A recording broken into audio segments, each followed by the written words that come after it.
Doctor Bhushan Deore, राहणार सिडको, सकाळी 10 वाजताच्या दरम्यान नाशिक येथे येत असताना इरिगेशन ऑफिस उंटवाडी येथे इनोव्हा टोयोटा गाडी येत असताना 2 इसम यांनी दुचाकीवरून आले.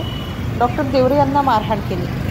डॉक्टर देवरे यांनी विचारलं की मारहाण का करत आहे, तर तू हॉर्न का वाजवत होता आहे, हे बोलत मारहाण केली. इनोव्हा गाडीची पण दोन्ही साईडची ग्लासेस फोडले. डॉक्टर देवरे यांनी सरकारला पोलीस स्टेशनला लेखी तक्रार केली. पोलिसांनी तपास सुरू करून गुन्हा दाखल करला असल्याचे सांगितलेले आहे. मी सकाळच्या सुमारास 10च्या सुमारास निघालो होतो घरून. तेव्हा दक्षिणमुखी हनुमान मंदिराजवळ येत असताना तिथे 2 अनोळखी व्यक्ती 2 व्हीलरवर आले. रेड कलरची बाईक होती.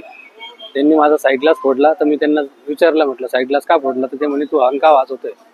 तर ते हॉर्न वाजवतोय याच्यावरून त्यांनी मला परत एकाने ओढून खाली मला मारहाण केली व माझ्या खिशातले रोख रक्कम होती व गळ्यातली चेन होती ती पण काढून घेतली आणि तिथून ते फरार झाले. तर ते फक्त हॉर्नवरूनच ते बोलले की तू हॉर्न का आमच्या गाडीजवळ वाजवू राहिला, त्याच्यावरूनच ही घटना घडली. सर गाडीची तोडफोड व मला बेदम मारहाण केली सर. त्याच्यानंतर मी सरकारवाड्या पोलीस स्टेशनला जाऊन रितसर तक्रार लेखी अर्ज दिला व पुढील तपास ते करत आहे. ते मला मंडीला ते कळवणार आहे. सर पोलीस म्हटले की या पुढील तपास CCTV कॅमेऱ्यातून.